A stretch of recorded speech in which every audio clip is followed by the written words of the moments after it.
know, Roy. He done said he gonna come get some cream. He ain't got blood, ain't out the head. Steve tried bologna sandwich a year ago, and I don't have it yet. Can I do it in the skillet? I want it out of your. All right. I'd like to thank everyone for taking the time to come to Mr. Hickson's informational meeting. Folks that are sending in, welcome. I'm glad you could make it. Board members that could make it, I appreciate that. I want to take this opportunity to thank our director and his staff for their diligence in coming up with the plans for this unprecedented event that we're charged with undertaking. And this is, there's just no words to describe it except that looking, and I use this expression quite often, looking into that crystal ball and trying to figure out what to do, because that crystal ball is going to change next week, anytime. But I want to take this time to really say thank you to Mr. Hickson and his staff, because it's your diligent work that you're trying to provide the best academic platform for our children and keep them as safe as possible. So thank you. And I'll turn this meeting over to our director at this time. Thank you. I wanted to hold this forum. I know that the board, according to Mr. Christian and several of you, have been asking questions, forwarding questions from the community. I just wanted to start the meeting by saying this. We have the best employees, bar none, that I've ever worked with. And they have across the board said, whatever you need, whatever you think we need to do, we're 100% behind it. That's our custodians, our drivers, our instructional assistants, and our teachers, as well as our administrators. Nobody has balked at anything or hesitated to do anything that we've asked them to do or considered doing and talking through with them. And they have done a great job of getting us information from their point of view, representative of the community, representative of parents and students. And that leads us to believe we're making the best decisions possible. With that being said, there's two ways to relay information. One is to just push out everything that comes your way and bombard the airwaves and flood the market as far as information goes.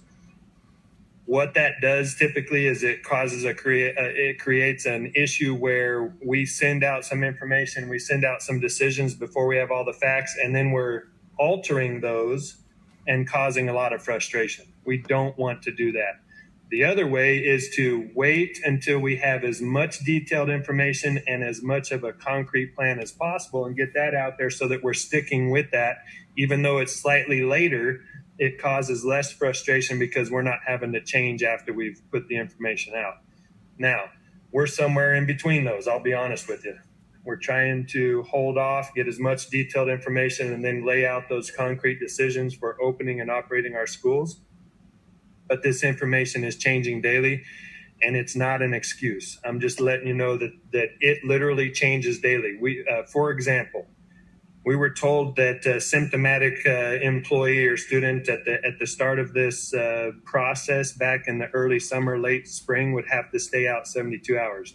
That was reduced to 24 hours just a number of days ago. So the information and the data that we're getting that we're having to respond to and update in our plans before we bring students back is nerve-wracking, to say the least. Now, with that being said, we're absolutely 100% confident that no matter what challenge we come up against in Hawkins County, we will do our due diligence and we will provide the best education possible, whether that's through a virtual lens, a hybrid lens, or a classroom situation. So with that being said, I want to thank everybody for coming. Just for the public's input, we are recording today's meeting. We are not asking I didn't call the board members here to take any action, to take a forum this afternoon. So two things are happening. Number one, we're recording the message via Zoom, and we are adding it to our question and answer document that we are creating for staff to utilize and to access, as well as the community. So we're trying to get as much information out there as possible. If you have a question, you could go to that document and say, okay, I see that this question was already asked, and here's the response. And that would save everybody a lot of work. So that's an effort we're trying to put underway right now. And we started that process this morning with our principals. Two things just to start with, and this may answer some of the questions that are out there. A lot of questions about the online learning. We have two options right now, two options. One is our standing Hawkins County Virtual Academy.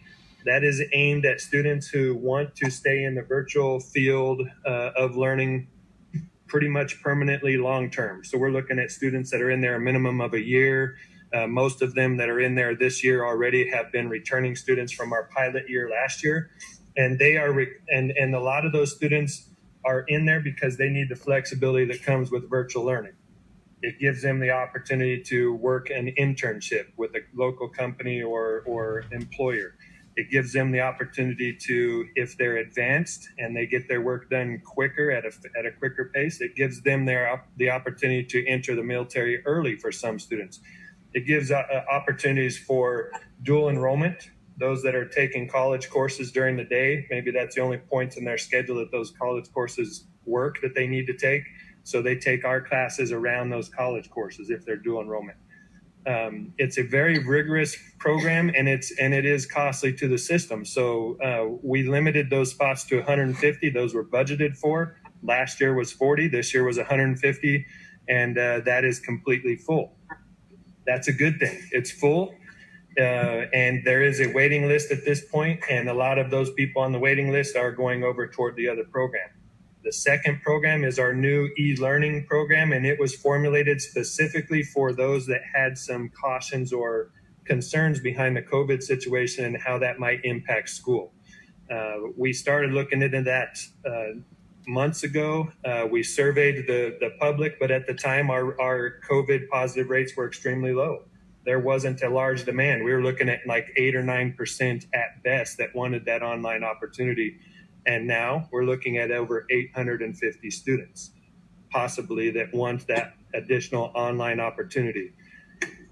The good thing, here's the good thing. A lot of our curriculum that we have purchased have online components in it already. If we have truly that many students that come out of our classrooms instructional programs at our school sites, we are planning, and we would prefer our own teachers to provide that instruction to our virtual students just like they would in the classroom.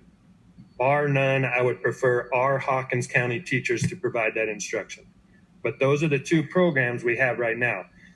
Now, the reason we haven't issued a lot of detailed information about the e-learning program is because until we get the numbers back on these contracts and sit down with our principals and say, okay, Carters Valley has 15 students that are coming out at the third grade, 10 that are coming out of the fourth, whatever, and look at the available staffing openings that creates, it's very hard to release a detailed plan as to who's going to be teaching and how that's going to look until we know numbers and teachers that can teach that. So again, we're not sitting on information. We're not trying to hide any information. We're not trying to frustrate people with not releasing that information. We want to wait until we have as much detail as possible and get it out once and be done and not frustrate people. So that's a quick explanation as to the two programs that are going to be virtual this year. And of course, we've got our regular program, and we're really hoping, and again, a huge preference would be that we could start at green. That's the preference by which we're operating. Our contingencies and our fallbacks are yellow, and ultimately our last resort effort would be the full virtual online red. I interrupted you and asked you just this little question about the e-learning. Yes. Okay, we're doing this semester by semester. These 850 students. If we that are signed, let's say they're signed up, contracted, whatever, and we get to go back on green, are they still locked into e-learning, or do they come back to school as green? So because we are purchasing potentially a different set of curriculum, that's why we encourage parents when they signed up to lock themselves in for a semester. I will tell you though, however,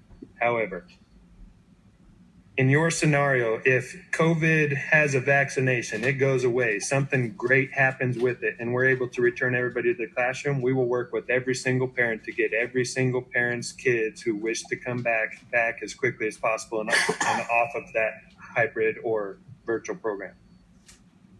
But we have initially stated, because this is a staffing situation, it's a curriculum situation, it requires us to look at things differently and shift staff and curriculum. We would like people to sign up and stick with it as much as possible for that semester. I got it. For a semester is basically Not Yeah. semester by Do we semester. have any idea when Chromebooks, have you got an update on that? So we ordered over 3,000 to supplement what we already have. We believe we have enough to accommodate those that are signing up for the e-learning program and the HCVA, and get some in the students' hands at the school sites. We will not have enough to go completely one-to-one if we were to start as of the start of the year, because our order, just like everybody else's in the state and in the nation, are back ordered. And here's the situation. It was not a lack of planning, and I want to be very transparent about why we're in the predicament we're in. We could not order until our CARES Act plan was submitted and approved. We couldn't submit it until the end of June. So we knew exactly what we needed. We knew exactly what we wanted. We knew exactly what we'd have to carry that out, but we couldn't even order it until after July 1st. Wayne and his staff had that order ready. I signed those POs on July 1, and they were ordered for all intents and purposes on July 1st, and now we're in line to get those. But with that being said, we feel very confident that we can meet the demand that we currently have between HCVA and students that are going into the e-learning program as it stands right now, because we were the district and the system was very much aggressive in staying up with the technology demand and outlook years ago, and were able to purchase a number of those things several years ago. You kind of describe, let's say I was a student and I signed up for e-learning. Is there a set schedule? Do I sleep until 12 to 2 o'clock in the afternoon? Because our preference would be, and for those of you that didn't hear that, the question, no, that's okay. The question was, if I'm a virtual student, what's my schedule going to look like? Because it's our teachers that we would prefer teaching those students, we would be doing a lot of that during the contract day. So if you're a student in the virtual learning program, either one, we would want you to have access to that teacher. Now, if there's needed flexibility, so let's say there's a child care issue and there's no one to help that child until later in the afternoon, we are hoping to get to the point very quickly, at least a two week window of archive lessons to have available that are asynchronous, meaning you can access those at any time. So that in that scenario, parents come home late afternoon, they get settled, and then they're able to sit down with the student and just monitor and help that student out. They could then access that archive lesson at a later point in the afternoon and not have to stick within the regular hours of the school day. Preferably, we would want that student interacting with the students that are being taught in other virtual homes by that teacher. So I would agree with the standard of, let's say if you've got English at 10 o'clock, or we've got students in the brick and mortar building having English, say a third grader, or let's use a 8th grader. Taking English at 11 o'clock, the e-learner, an 8th grader, should be able to be participating in English at 11 o'clock. Those are our expectations. But the reason I bring up that other example is we've had a lot of parents asking that. So if I really want to see what's going on with my student and I'm electing to go with the e-learning program, are we going to have some flexibility? The answer is yes, but it is not preferred.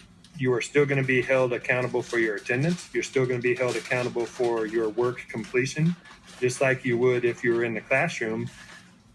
The method of getting that instruction to you is slightly different, but the same expectations would apply. So just so I get this straight, I'm envisioning I'm a 8th grader and I sit down in front of my computer, I'm going to see a teacher. For part of that time, Like yes. Zoom? Yes.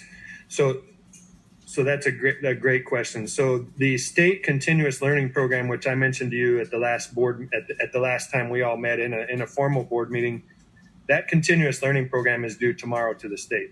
It specifies through legislature what we're responsible for as far as an instructional block of time. So a minimum number of hours, let's say 6.5 hours or 4 hours, depending on the grade range.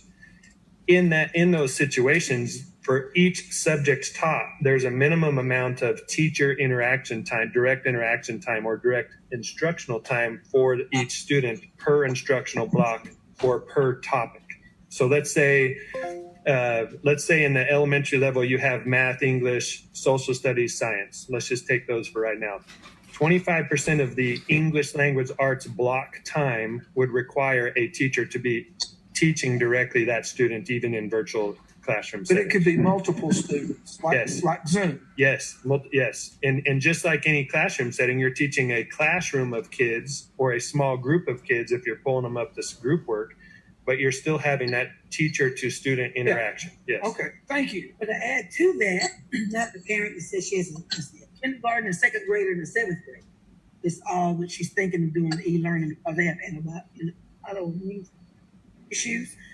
What would that look like as far as navigating and helping instructional? Like, is that all day long for those three that for spread classes? Or It does get difficult when you have multiple students and multiple grades in the home. But as far as we're concerned, we're putting out the information per grade level by kid who signs up, by student who signs up for that virtual learning. so, but still, yet they could be all three They at could one still- time on like They could. Zoom or whatever. They could. Following along. And in that situation, your primary focus as a parent is going to have to be aimed at the kindergartner to keep them interested in what they're looking at, right, and listening to, because that attention level is going to be dramatically different than even the second grader or the seventh grader. So as a parent, we're going to provide the curriculum and the instruction, but as a parent, you're going to have to differentiate how much time you spend with each grade level. And in that example, you're going to have to spend a whole lot more time with the kindergartner and the second grader than you would the seventh grader. It is not ideal, and that's why we resort to moving everybody to virtual as a last resort. And I understand the concern from a parent point of view with the COVID. It's our job to provide the education. If we're providing the education, there's going to have to be some teaming with our parents to make sure that's successful in the classroom if they opt for this. If they don't opt for it, our plan is to do as much classroom instruction as possible.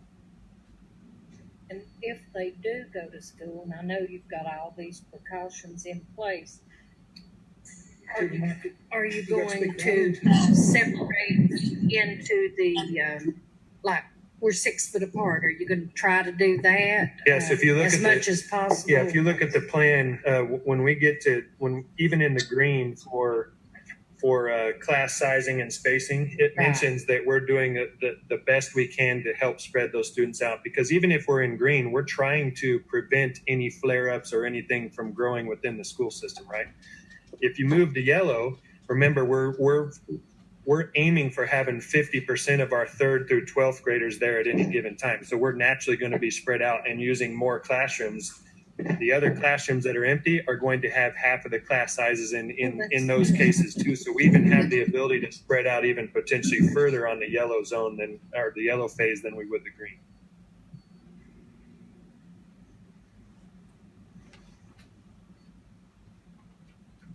With what you just said here in the last few minutes has cleared up a lot for me. It really has. I know that there's questions. We have revamped the website to make it easier. The website's easier to manage to navigate for parents, and we'll show it on the screen here. We can also share that screen, I think, for those of you online.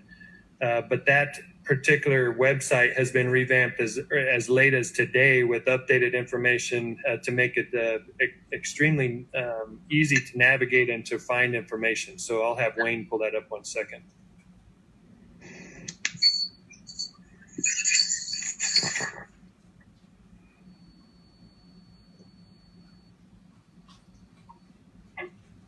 if you see up on the screen there, in the middle of the screen, we've created, Wayne and his staff have created direct buttons and visuals for anything that the parents would have to access. There's that yellow box there, or the button that states that we are bringing students to school physically on the 10th. We're still starting on the 4th. The 4th, the 5th, and the 7th, will be virtual.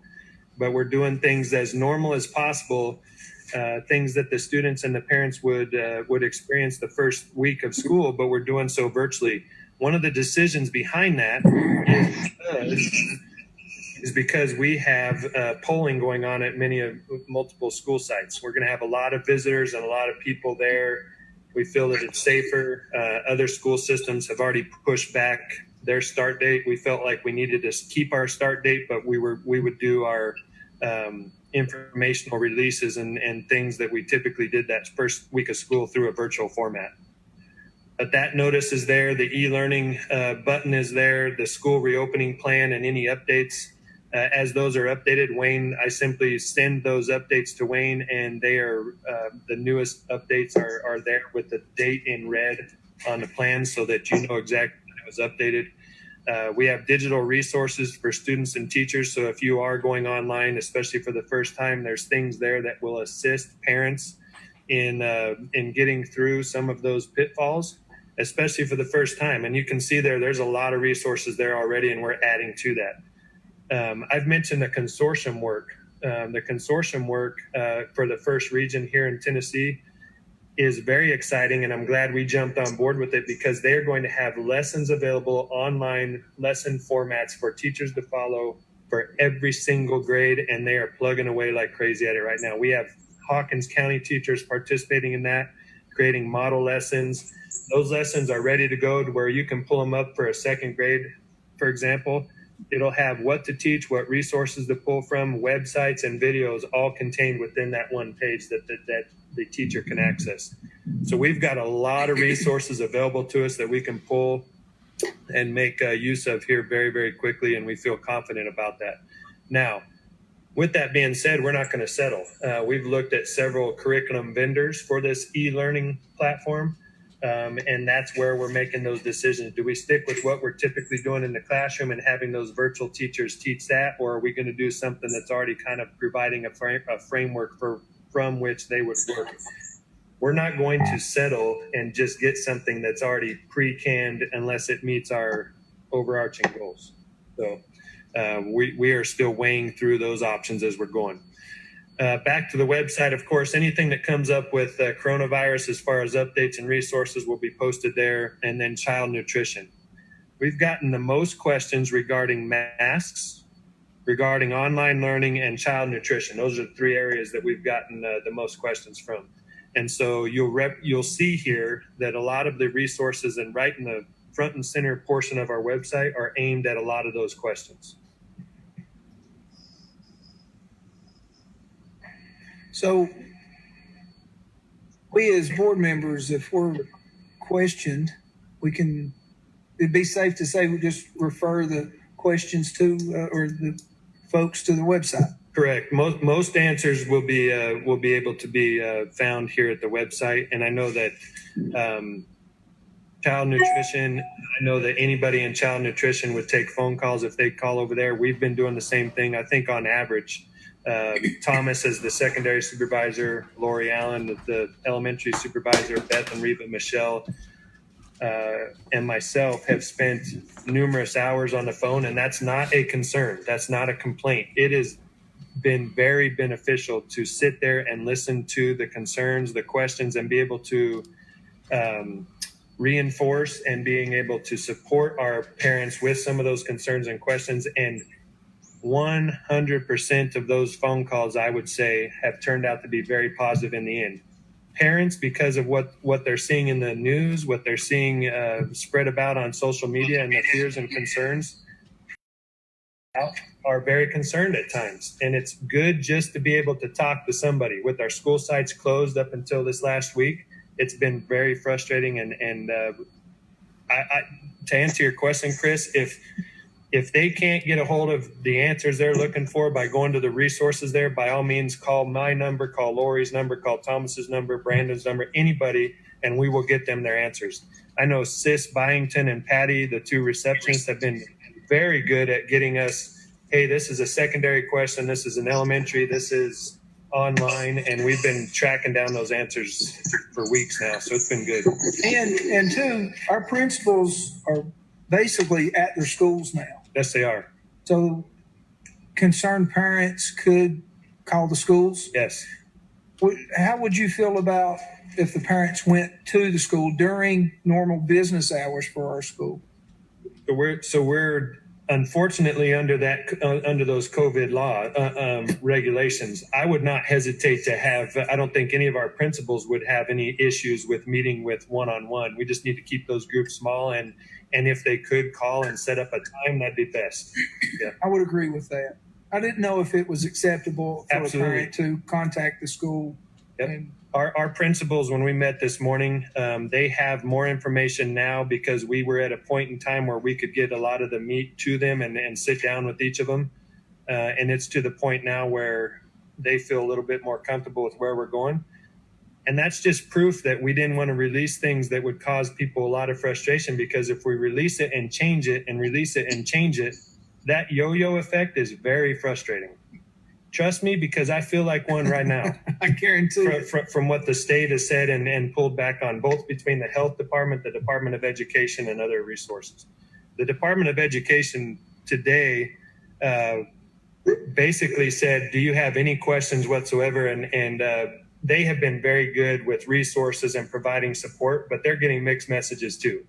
Everybody is, from the feds down to the state level, down to regions, and we're just doing the best we can. Not to interrupt, but there are flooding issues over at Carter's Valley. So our maintenance staff, St. Clair area, St. Clair, our maintenance staff is heading over that direction. So if we have any maintenance type questions, I'll get it recorded for you and get back to anybody. So, well, since the weather's getting bad, let's just get to the questions. If that's all right with everybody. About the e-learning stuff. Yep. And basically, do kids, they take home books or just Chromebooks? Is it all the material online, or are we providing books as well, Depending on the grade level, here's how I'll answer that. Depending on the grade level, you may see books, printed resources, and or Chromebooks going home, depending on the grade level. So we're Now, still doing packets as well. We could. It could be supplemental materials in the form of packets. So let's say the teacher's directly teaching those students for those blocks of time per subject at the elementary level. They may have also a packet that their parents pick up to supplement that practice work, independent work, but that may come in the form of packets, or it may come in the form of online, depending upon the age of the student. We're not going to put a kindergartner on the Chromebook if they're not familiar with that. So they may start the year with packets, they may start the year with some direct instruction online, and then they may towards the middle part of the semester be transitioned to a Chromebook.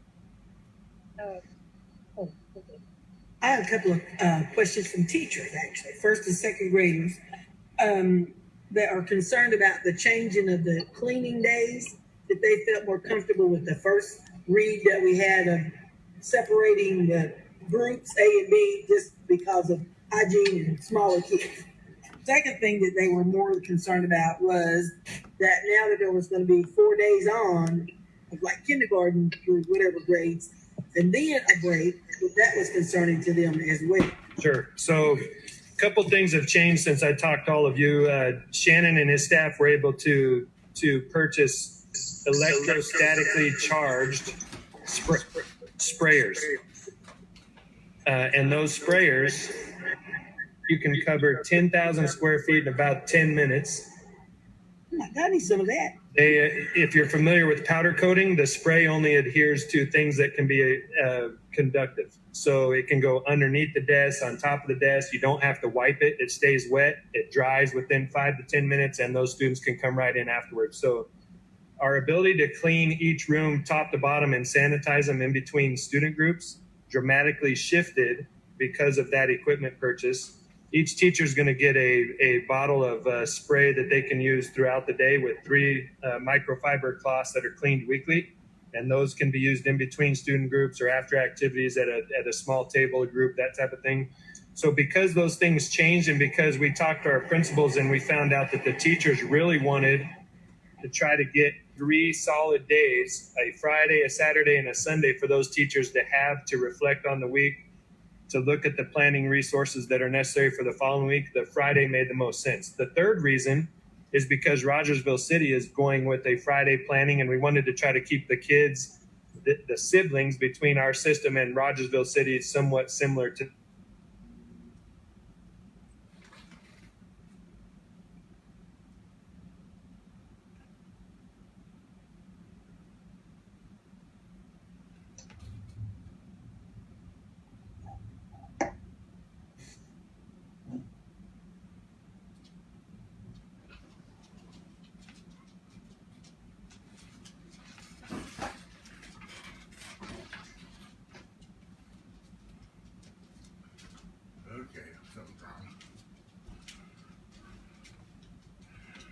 Looks like they froze.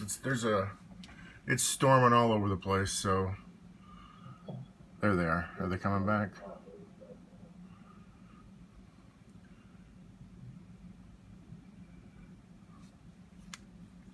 Bear with us. It looks like part of the signal froze. Some of the people you can see up at the top there are still moving around, but the signal in the meeting room is frozen, so everybody's looking like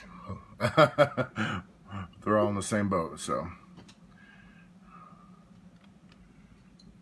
must have been some kind of storm related thing happened to the internet. And if you hear a dog barking, that's my dog. No, so can anybody hear me? I can hear you. Oh, are we offline with the board? I think we must be offline. Okay, think so too. Angela, we are offline. I have sent Matt and Wayne a text message to let them know, but they may not have power. Our power did go down for just a second. Okay, thanks, Michelle.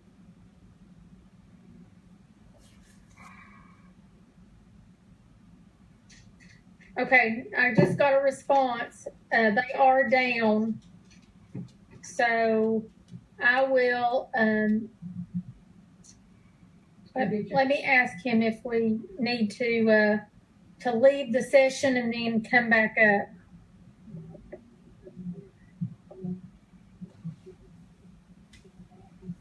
Let it rain. I agree.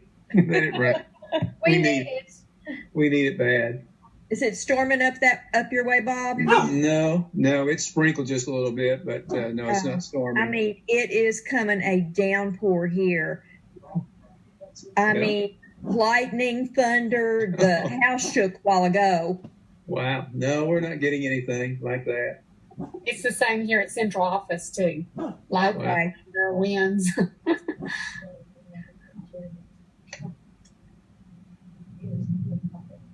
Well, I'm not getting a quick response. That I would think for them to be able to get back on as the host, we'll have to exit and then sign back on. So they may have to send us a new invite to be able to log back on. Okay. So I'll let me make a phone call to Okay. It's funny that we're all still on it on our end, Oh, I know. and we lost them. Exactly. Debbie, do you have any thoughts about students that are exposed by siblings or something? There they are. Well, Are they back on? we were. it appears they're back on. Good. Okay. I was just texting you, Bob. All right. So you're Good. we're back. All right, we're back. Bob, I was sharing right when we lost internet connectivity about what you and I had talked about, and your question to me was can we look at data specific to our school site populations, whether there are students or staff age demographics of things that we're looking at that really have a dramatic impact one way or the other on the school system, rather than looking at countywide numbers that may include assisted living, senior facilities, different things that may skew some of those numbers toward lesser impacts for the schools. How can we look at that data a little differently? Well, I had sent a question up to the regional health the evening before you and I had talked, somewhere along the lines of that same type of question. I have an update for the board, and for those of you that are listening, one of the associates working with Dr. Christie is going to work on disaggregating that data for us. We're meeting with her next week so that when we make those decisions weekly regarding the following week's instruction and what that phase is going to look like, we have more pertinent data for the school system to look at and make those decisions than we do just a county-wide average of positive cases. The other second bit of news is we received, each of the superintendents got a call from the Department of Education. Dr. Schwinn's office called us, and I talked to Mr. Donaldson, and he is passing that information up to the governor's office, and asking that same question at the state level. If schools are charged with making these decisions at the local level, shouldn't they be able to see what impacts the COVID is having on the students and or potentially the staff demographics, and making those decisions from there, not just a county or regional average? So I was very happy to have that update for you all this afternoon. No matter the decision, I will feel better knowing that the data we're looking at is pertinent to the schools.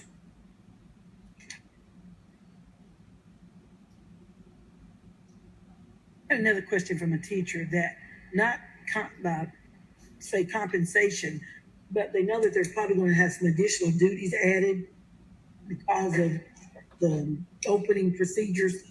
How would that look to have extra time to complete those tasks? What does that look like? Well, we're going to be real consistent with what we've done in the past. So if we ask a teacher at the secondary to work a prep period or an additional period, they will be compensated for that. If we're asking a teacher to, and we move a roster of his or her students over to another teacher and move them to virtual, they would be working the same contracted hours that they would be if they were a classroom teacher. So if we're truly asking them to go above and beyond, we're going to be consistent with what we've done in the past. It worked the same way Yes. as in the past. Okay.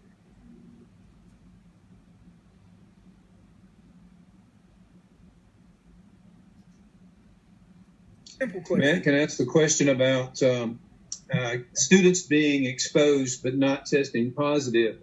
Have we adopted any hard and fast rule regarding sibling exposure, parent exposure? Are we going to require 72 hours or 14 days quarantine, or what is I guess the health department has recommendations, but what does that look like if you know? Yeah, we do know, and we rolled that out to the principals today on what to do with students that are, in your example, asymptomatic but may have been exposed. If they're asymptomatic, we are to team with the parents. The advice right now is to team with the parents and to monitor those students. And if they become symptomatic, or if their healthcare provider says, you know what, they were very close and they possibly were exposed, then we would work with those doctor's orders and or parents' recommendations. Right now, CDC says that if you're symptomatic and you're not exhibiting any symptoms, and your level of exposure is not significant or does not raise to the point of being significant, you are to continue to separate, to protect yourself, and go about staying in school. Fair enough. And the time frame has shifted from 72 hours to 24 hours, by the way. Okay. It's fever-free for 24 hours without a fever reducer, and those students are able to come back unless they're positively identified as COVID. If they have a positive test, then obviously we have a system in place to record that, work with the parent, get that class disinfected, and then work with the regional health department to see what the level of exposure may have been and work within those guidelines. And Becky, are you able to respond to that at all? on with Teresa right now? Are you on? Oh, she's on. We do have a COVID management plan in managing the students that do come to the clinic with a temperature. We've outlined the whole plan so we can track these students that come in. We will send them home with information from the CDC plus the guidelines on what it takes to return to school. Then they will stay home. We've got a checklist that the nurse will use in assessing the students and notifying the office that a student has potentially, a temperature, that they are going to go home and be monitored. So I think it's a good plan. If you would like to know more details, I'll be happy to send that to you. Well, now, I know you said something about trying to find out what age groups have COVID and I've not read a whole lot about this, not seen a lot about it. Are they testing young people? I just kind of assumed it was mostly adults. They're testing if the primary care physician orders a test or if there's reason to test if they have underlying health concerns. That's my understanding. Is that correct, Becky? Yes, anyone is available to get tested at the health department. Any age group. But as far as kids, they typically don't test unless there's a recommendation to do so, correct? Correct. Yeah, I don't know. Have you guys been tested yet? It's a 5-inch nasal swab. I don't know if you guys had a test yet. if you enjoy it, for a little child, I think. Around the corner, then get tested. Yeah. Matt, can you run through again the metrics of numbers for the color-coded system, green, yellow, red? And along those same lines, if we're not getting high numbers on children of school age, will the metrics change? Or should we consider looking at a change in the metrics if we adopted 5, 10, and 20 or whatever is current? Yes, that Mr. Larkins, the current protocol is we would move to yellow with an average rate of active new COVID cases of 6 or more per 100,000 over the last 14-day period, and that's from that EpiCurves website. To answer your question, and then red is anything that's over 10, an average of 10 per 14-day period for 100,000 residents and within the county.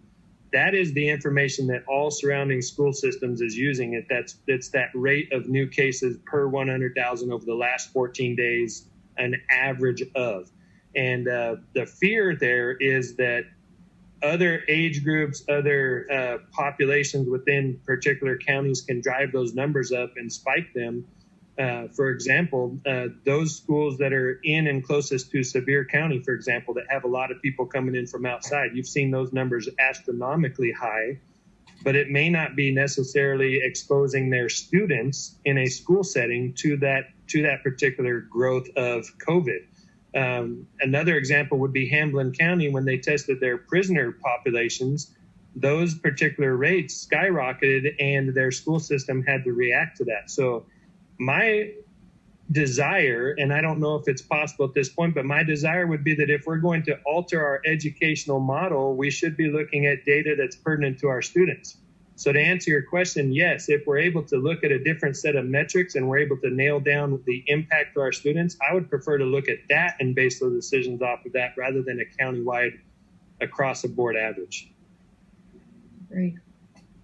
If that makes sense. It does, yes. And my other concern is when we're talking about Hawkins County, which don't have 100,000 people, if we're at 58,000 and we test and we're showing 14 active, does that really mean we've got 28 if we were at considering the ratio of 100,000 since it doesn't necessarily correlate to an exact ratio if you increase those numbers by 50%.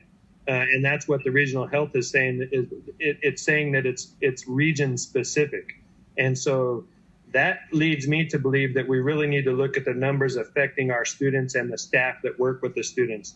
Now, With that being said, one of the biggest concern points for us is that our students, a large population of our students, either spend time with grandma, grandpa, grandfather, grandmother, have them in the home, or are watched by them until parents can get home. And we have a large group that are raised by, in addition to that, we have a large group of students that are raised and cared for by other family members other than their parents. And those are largely older family members.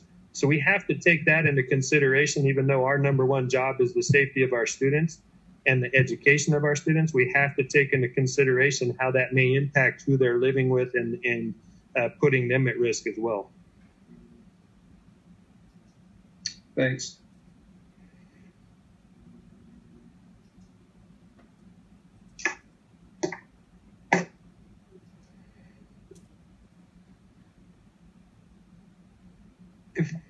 If our students technically don't start classes until the 10th, will that affect our calendar?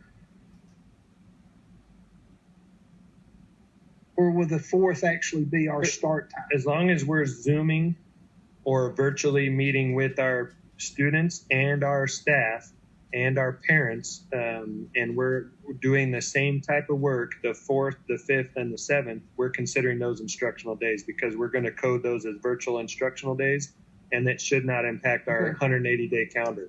Now, with that being said, one of the options we're looking at is worst case scenario, if we don't feel like we're 100% ready because of the numbers that we're being presented with or because of something not coming through, one of the things that we have as a relief valve is to look at some of those breaks, fall break, some of the PD days that we have built into the calendar. And worst case scenario, we would have to take and use some of those in order to push our start back a little bit later so that we are appropriately prepared for whatever challenge is coming up. Under that scenario, let's say that we say we are not ready. These numbers are looking like they're going in the wrong direction. We're going to have way too many kids virtual for us to handle device-wise or instructionally. We may look at a situation where we say we need another week or week and a half, and then we'd have to build those days back into the calendar by pulling them from a break or something like that. Okay. Thank you. I do not want to do that. I'll go on record and say that's the last resort. But the nice thing is to have relief valves. It's a good thing to have a backup plan if something were to happen. I like options. Yes. Man, sorry. Go ahead. Go ahead. No, I was just going to say fall break is a very nice thing to have. It comes at a timely point, but when it comes down to it, if we're looking at the safety of students and our instruction, we're going to prioritize those two things over fall break. I was thinking last night that in certain schools you have multiple classes of 3rd grade and 4th grade right on up, through high school. But would it be practical to have one lead teacher to be leading all the 3rd grade and then your other 3rd grade teachers being support and doing all those other things, just trying to maximize our resources if they had extra duties? I mean, all the way from kindergarten right on up to the 12th grade. Is that something that's even possible, or is that too complicated to get into that? Well, systematically, a number of our elementaries, I'll start with them. A number of our elementaries have grade level lead teachers or teachers that are responsible for meeting with the leadership team, bringing back what they and the principal discuss and decide upon for the school. They bring that back to the grade level. If there's multiple teachers at a grade level, that team leader or that grade level leader functions in the manner that you described. In this situation that we're looking to go toward, we're leaning heavily on our educational technology leaders at each site and at every level to provide those resources aimed at what we need to do to make sure that the virtual classroom instruction is as rigorous and as regimented as what the students are getting in the classroom. So we think we have a pretty good system set up from at least the central office level, looking at what we know about the school sites. And we talked to the principals today about what that might look like when we get our virtual numbers, decide how many students are going to go virtual voluntarily, and then what teachers we're going to pull out of the brick and mortar type situations and convert them to virtual leads, working with our educational technology leaders and staff that know what they're doing in those areas. I had a parent to ask me whether or not the class, if they were doing e-learning, whether or not it would be a live stream, and then would there be other classes that are simultaneously for those kids, those students that are present in the on campus, are those going to be simultaneous? But I guess the real question is it a live stream feed from the teacher to the homes? At the high school level, we would prefer that 100%. We did discuss this a little earlier, but I think it was probably when you were having technology issues. Depending on the grade level, we would prefer the teacher teaching live to students in the home setting on the virtual instructional delivery method. You're going to get a mixture of that, Mr. Larkins, across the board, depending on your grade level. You're going to get students that have to have a flexible schedule because parents are not home when that direct instruction is occurring, so they may access a saved lesson later in the day, later in the afternoon when that parent gets home and can assist. You're going to have a mixture of packet information and online learning. But at the high school level, I think we're leaning more toward having a teacher stream whatever they're doing in the classroom, and a virtual student has a schedule just like they would at the high school level. So if they had English first period, math second, and science third, they would follow that same schedule at home virtually and go through those courses with their classmates virtually. Yeah. If we're going to attempt to track attendance by who's connected, and if they're not connecting until the evening or perhaps that night when the parent has gotten home and prepared supper and they've settled down to do the homework, somebody's going to be checking attendance late at night every evening, looks like. And it seems like it's going to be a nightmare for those trying to track attendance. Well, remember that when they log in, that's recorded for access later. So the previous night's attendance can be checked in the morning when that teacher comes into school or is back on contract time the next day. So as long as we're systematic and consistently checking, it can be done the next day, and then a follow-up phone call to that parent if they notice that the afternoon prior that student didn't log in. So we're not looking at shifting our teachers' schedules to accommodate that. Now, if we're talking live lessons, our expectation at the high school level would be that our preferred method would be that those students follow that schedule and go through first period, second period, third period, just like they would if they were in the classroom. In that case, each teacher can visually see that student is logged in and can see on their monitor that they're logged in, participating, raising their hand, whatever the case is. I hope the state doesn't penalize us, though, if we suffer from some of that. I just anticipate it's going to be pretty complicated trying to track. Well, and I think you may have logged out when I answered this earlier, but we have a minimum number of direct instructional minutes or ratio of time that our teachers have to interface with the kids. So let's say an elementary kid is taking all those subjects, multiple subjects throughout the day.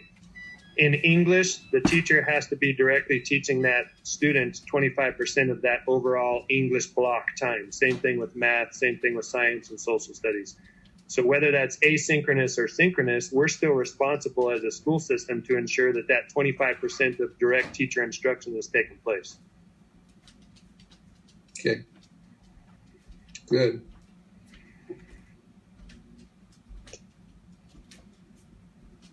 Matt. Yes.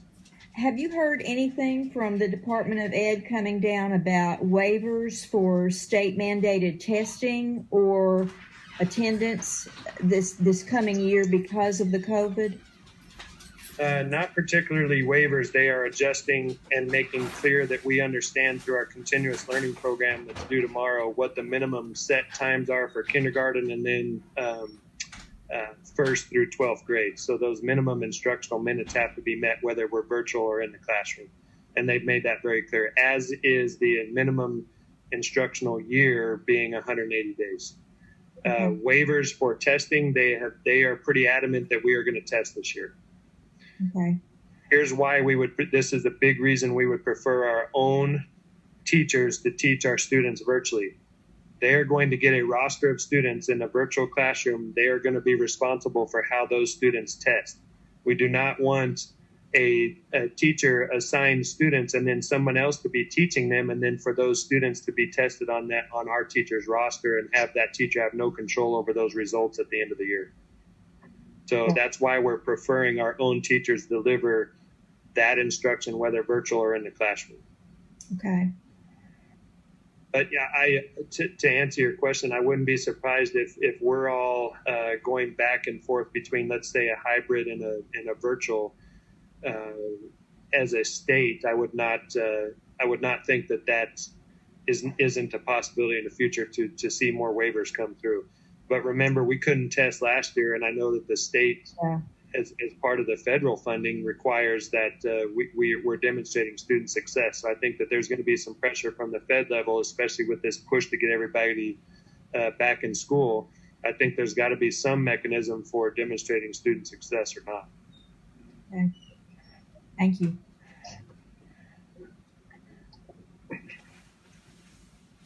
I feel like I'm being interviewed again. Well, like you did the last time, you're doing a fantastic job. This is a test. Glad you're here.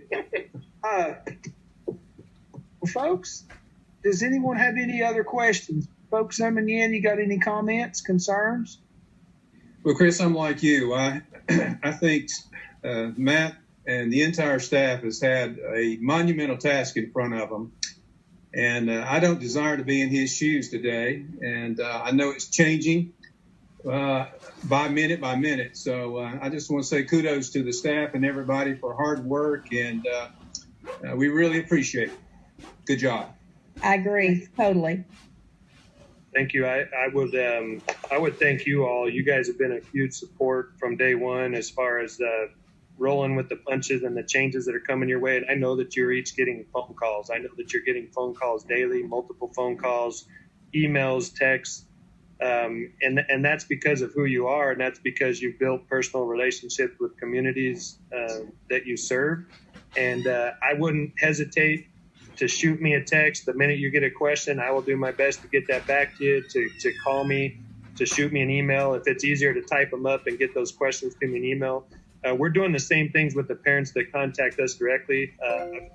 I've had 5 phone calls a day in between meeting with the principals this morning and this meeting and prior. And like I said, 100% of those turn out to be positive. Even if we don't agree, they at least understand where we're coming from and why we're doing what we're doing. And at the end of the day, communication and consistency and being transparent with our motives is what's going to build trust and faith from our community amidst all this turmoil and changes that are prevalent. So I think that I want to thank all of you for relaying the questions when you get them. It does me good to sit down and reflect and get those back to you. It does our staff good because it causes us to reflect on what we're doing. If we can't answer a question effectively, then there's probably something wrong with the planning that led us to that solution. So I appreciate the questions. You're never going to get a defensive reply because I want to be transparent and I want to get the communication out. We are not sitting on anything. We want to make sure that when we get it out, we're being concrete and we're trying not to change that as much as possible. Judy. I have one more question. I've been patient. This is about the assistants or the non-certified personnel, because that's who I'm getting a lot of phone calls from. They're worried. They're worried about a job. And if I understand correctly, and I've been trying to be real positive with them, if we go back on yellow, they're going into to school just like 5 days a week because there would be work for them. If we go to red, not going to be work, right? So are they laid off? Well, here's what I could tell you about red, and I'll tell you, I'll answer a different way for our employees. So in the red phase, we're still planning on having our teachers and support staff come to the building without students and break up into classrooms and meet virtually with as many students as they can. So that's including the non-certified. That would be assistants. including the assistants, because they have been instrumental. Even if you look at this last closure we went through in the spring, they were instrumental in making sure to help the teachers reach out to the students, answer questions parents had, get packets to them. They would be doing the same type of thing they did this spring, but a lot more online reaching out. But it's reaching out nonetheless, and it's that personal involvement from an instructional assistant that knows the kids just as well as the teacher does, that we're going to depend upon to make sure that those students are successful no matter the setting they're in. I'm glad you said that, because especially one, she had been offered a job in another field, and she doesn't really want to leave because, you know, it would have been a little bit more money, and that she loves the kids and loves what she's doing. And she's called me twice, and I really, you know, I suggested that she call over there, and I made one phone call, but I didn't really know what to say. But when you said that, you know, you're going to be back to work one way or the other, whatever the color, you're going to be at work. Now, the only caveat, and you're absolutely right, there is an if, right? There's always an if or a but. If we had a national or a statewide shutdown and we couldn't open our doors, I think at that point we would have to document and justify every employee's work during such a situation in order to justify continuing pay. Because I think that I speak for every system here in the area that we can't go through another 3-month period of not opening our schools and just continuing to paying everybody as if we're doing that. I agree with that. But I would say, here's this thing. If we can't open our schools and our teachers are not able to work from the school, they're going to continue working from home. Right. They've got their devices, we've got virtual set up, and we're seamlessly transitioning into that as much as possible. It's not ideal, but we're going to roll with it and do our best. With the thought of our instructional assistants supporting that, doing tutoring, doing things online that they can do from home. Some of them may be asked to come and help deliver meals. Some of them may be asked to come and assist with something at a school site that may still be open. For cleaning or for whatever the case is. We are going to put people to work to justify their pay if push comes to shove. And we will document that so that we can tell the state we made use of our employees. We made use of our drivers when they weren't driving because they're delivering lunches. We made use of our custodians because they're out helping maintenance do other things outside the buildings that are still possible. You know, we're going to try to be as creative and as flexible as possible, but we'll have to document all of that. Good job, Matt. I mean, you know, those people are worried, and I understand that. And right, our bus drivers, all non-certified, they're worried about whether they're going to get a payday, whether they're going to have a job to go back to. And I can even understand, but we don't want to lose them. Right. You know, because one of these days, this stuff is going to be over with. And I know that you did a really good job working on this, and I know, and I'm proud of all that everybody does. It's a hard decision, you know, and I struggle with whatever we do. It is rough. I appreciate that. You know, just an example to put employees' minds at ease. Mr. Benavides has been very creative with his drivers. When we talked about the 4th, the 5th, and the 7th, we're not necessarily running routes that day because no students are coming if we maintain our virtual status those first 3 days of school. He's working with them on how we would divide up that group A and group B once we get the class list from the school site. So they're going to be working, but they won't be driving buses those 3 days. But we can justify paying them for their work because they're going to be doing other things and helping logistically plan for those what-if scenarios. And that's just an example of how we're going to have to be creative and making sure we're putting people to work and continuing to pay. They can keep their jobs. Speaking of creativity, going back to the pre-K through second, instead of separating the 4 classrooms. Yes.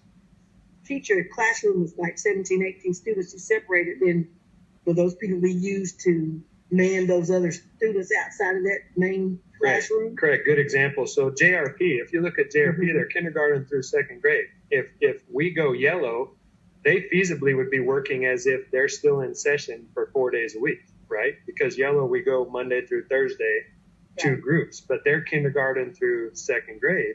pre-K through second grade, and that whole school feasibly would continue coming for 4 days instead of 5. So little would change there, except for the fact that Nikki has 11 total classrooms, for example, that she can spread out into in those scenarios. So she'd break her largest classes into 2 groups. Instructional assistants would be tasked with working with small intervention groups, for example. Teacher would stay in their homeroom, and we would try to socially distance and rotate adults through instead of rotating all those kids, those types of things. So we would be able to spread out. And again, do I want to keep students here? Not necessarily, but if you look at the foundational reading years and the kids that are going to develop the largest gaps if we close, we're talking about our pre-K through second graders. We have to make sure that their instruction stays as consistent as possible in those foundational years. California builds prisons based on what? Anybody know? The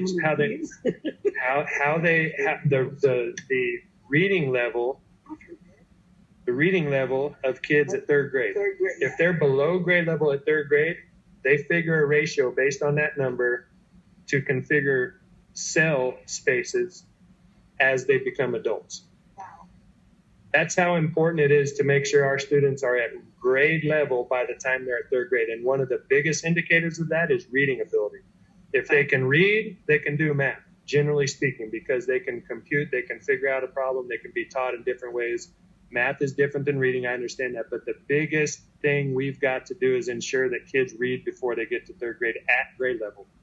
Because if you don't, and I know this from experience, but when you lose that year, you lose those kids at third grade. If they leave third grade without reading, if they leave second grade without reading, my gosh, they should be reading pretty good at first grade. Right. That you're going to go down, they're going to go downhill every year. And when they get to middle school, statistically speaking, that those gaps that occur in third grade are very, very hard to overcome. And in most cases, they're never filled, unfortunately. And as hard as our teachers work, it is an uphill battle. So we need to do our job to be proactive with our pre-K through second grade as much as possible. And that's why you saw the change in the plan to keep those kids, that group of kids, as much as possible, keep them here through the yellow phase and spread them out. Statistically speaking, too, if you look at the COVID numbers, that's the group that's affected the least as well, because it's our youngest of young kids. And I hate talking about, well, we're just going to put them potentially in harm's way because they're least affected. I hate doing that, but our job is to instruct. And if we can do so safely and keep them here, spread them out, we're hitting both of those targets, keeping them safe, number one, and continuing that education as we go through. It's a ton. I appreciate your guys' support. Thanks for coming. I want you guys to have the latest information as we have it. If any of you come across anybody that has questions and you don't feel comfortable answering them, you know how to get a hold of me. Pass on my extension, my email, and we will get that. If I can't figure it out, I'll get them somebody that can. Thank you. All right. Anybody zooming in have any comments before we close? Bob disappeared. He lost service. The storm's hitting up there. He texted me. Yeah. A lot of the things they lost internet, cable, everything. Well, we've lost a tree and all of our corn is. Thanks everyone for zooming in. And staff, thank you for your time and your efforts in this. And I know we're going to get through all of this and we're going to have a good school year. Thank you very much. Thank you. Thank you. Thank you. I need to rain and keep it.